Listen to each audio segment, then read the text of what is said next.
Here's a pair of the SHOKZ OpenFit 2 Plus earbuds. I'm going to show you how to pair and connect these directly to an iPhone via Bluetooth. The iPhone that I'm using here is the iPhone 16e. So let's go ahead and connect it to this iPhone. So the buds are in a case. Let's open this up. Now I'll know it's in pairing mode if it's blinking green, red, green, red, green, red. But I get a solid green light and then it turns off. The reason for me is because it's connected to one of my phones right now. So let me manually put this in a pairing mode. There's a button here in the case. Both the buds are in the case.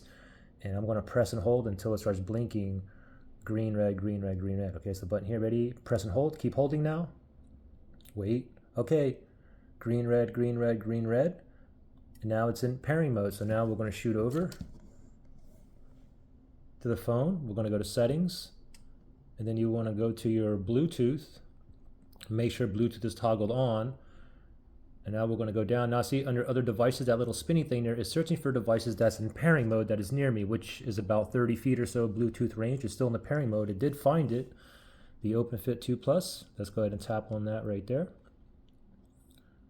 Voila. We're connected and ready to go. Pretty simple. Now, if you had issues pairing or connecting these or can't put it in pairing mode, you can always do a factory reset on these. If you need to do that, look for that link below in the description area.